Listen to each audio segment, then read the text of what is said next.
Il a mené de front plusieurs projets avec le Prisme, où il vient de monter une pièce avec plusieurs dizaines de comédiens amateurs saint-quentinois venus rejoindre ces comédiens professionnels sur scène.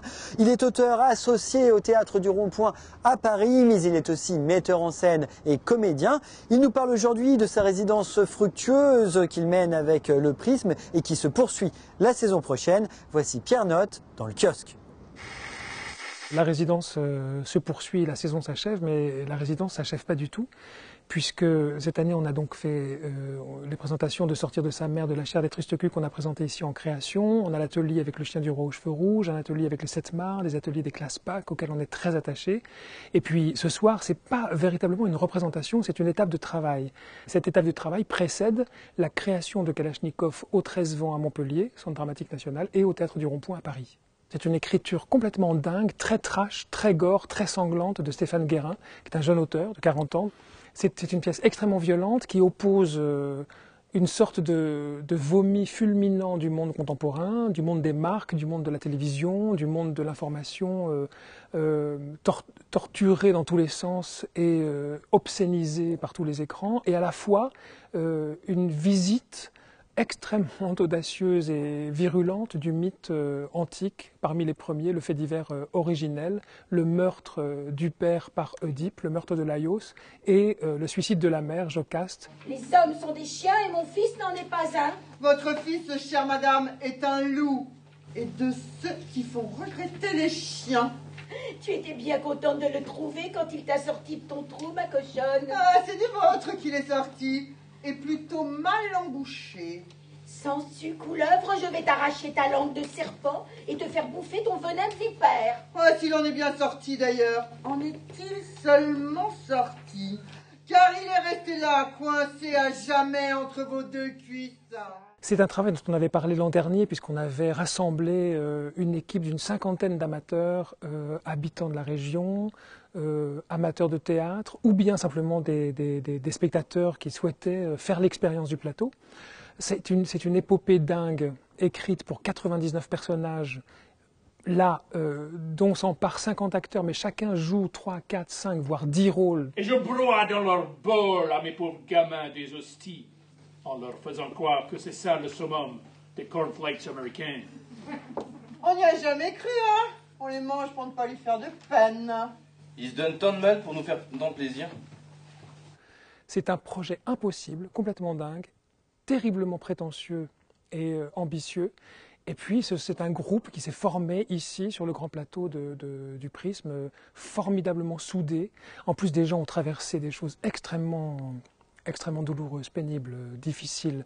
Et ils ont tenu dans un projet collectif formidable où chacun fait entendre une voix très très différente pour servir un texte qui n'a aucun intérêt, que j'ai écrit, qui m'amuse beaucoup, qui plaît, je crois, au groupe des amateurs, mais qui n'est qu'un prétexte pour pouvoir travailler ensemble, collectivement, à créer une sorte de moment complètement dingue autour d'une épopée qu'on raconte là, Le chien du roi aux cheveux rouges, l'histoire d'un type qui va s'emparer du pouvoir depuis un terrible mensonge.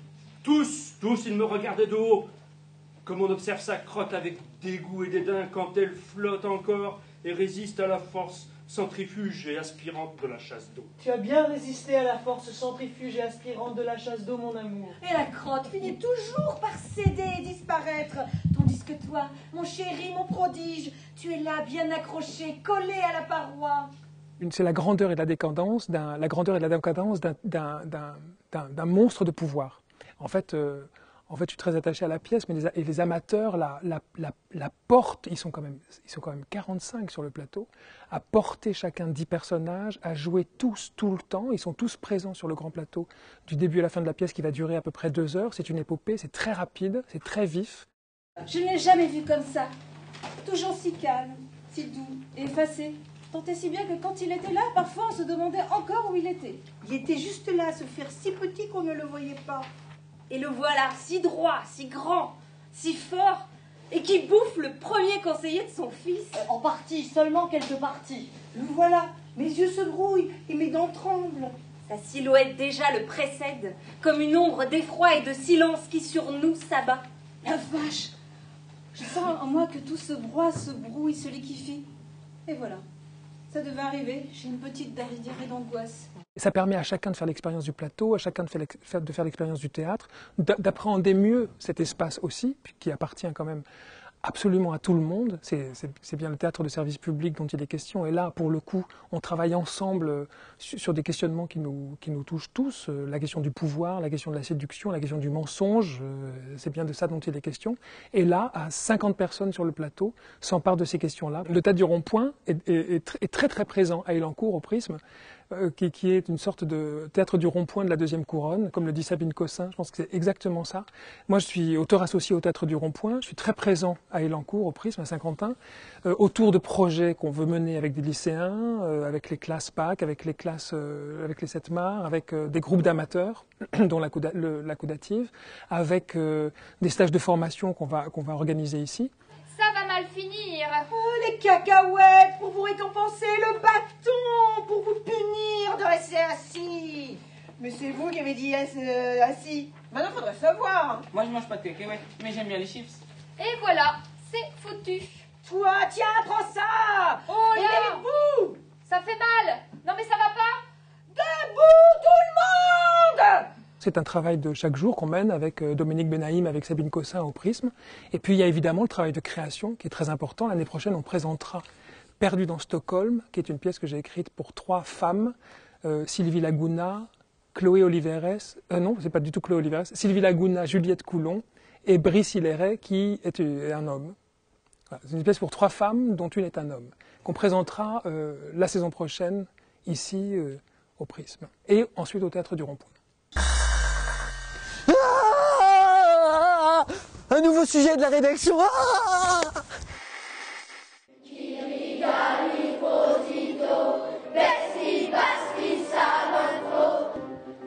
Sous la direction musicale de David Stern et sa compagnie Opéra Foucault, le théâtre de Saint-Quentin-en-Yvelines présente le 7 juin un concert des airs les plus emblématiques de Mozart, interprétés par 250 enfants. Issus d'écoles primaires et collèges des Yvelines, ils deviennent, le temps d'une représentation, de vrais choristes. J'aime bien chanter, je trouve que c'est bien, en plus on apprend plein de chants et c'est facile à apprendre. On commence à les répéter et puis après on les apprend chez nous. De temps en temps, dans ma chambre, je chante un peu d'opéra, comme ça. Peu habitués à écouter des airs d'opéra, nos jeunes chanteurs travaillent depuis plusieurs mois, enchaînent répétitions en classe et sur la scène du Grand Théâtre. Un projet qui demande un réel investissement. On arrive avec des enfants sur des secteurs difficiles et qui deviennent passionnés. Et voilà, ça vient aussi de l'enseignant qui est très très moteur dans une classe. On leur a expliqué l'histoire de chaque air d'opéra. Ils sont venus au théâtre. C'est bien aussi qu'on vienne dans leur milieu. Ils sont contents qu'on vienne dans leur classe. Et ils nous montrent aussi tout le travail qu'ils ont fait autour de Mozart, en l'occurrence pour cette année. Non, c'est passionnant, oui.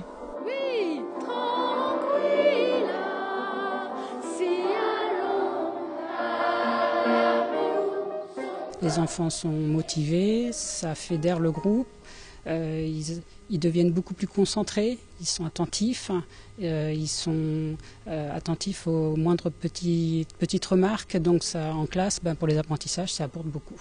Curieusement, même si les paroles sont en italien ou en allemand, ils ont eu beaucoup de facilité à les apprendre, plus que les tables de multiplication ou les conjugaisons. Et à partir du moment où ils sont dans le projet et qui sont heureux d'y participer, ils ont une faculté de mémoriser beaucoup plus que les adultes. Ça passe tout seul. La mise en place de ce projet est pour le théâtre l'occasion de démocratiser l'accès à l'art lyrique dans le cadre de son programme Opéra pour tous. Soyez généreux, d'accord ? Soyez généreux, faites-le pour le public, pour vous, pour... L'objectif étant, évidemment, au travers de ce projet, de faire des jeunes gens des spectateurs avertis, avant tout. C'est de leur donner des clés pour apprécier au mieux les œuvres, et les œuvres d'opéra notamment. Et évidemment, l'idée, l'objectif, c'est d'en faire de futurs spectateurs autonomes dans leur pratique. On pourrait imaginer, et c'est le cas, année après année, on se rend compte que nombre d'enfants reviennent avec leurs parents dans une pratique individuelle, une pratique de plaisir, de loisir, et on est ravis.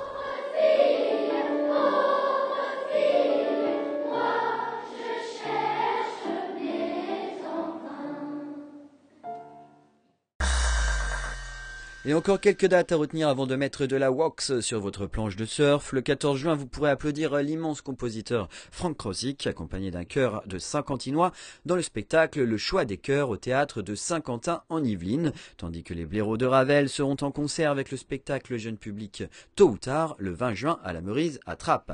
Mounira Mitchala et HKL et Saint-Imbanque seront quant à eux le 15 juin en concert devant le Scarabée à la Verrière.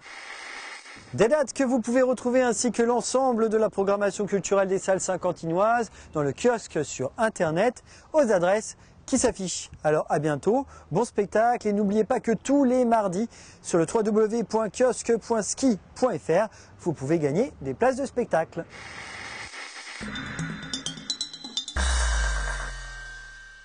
Le kiosque, c'est de la balle.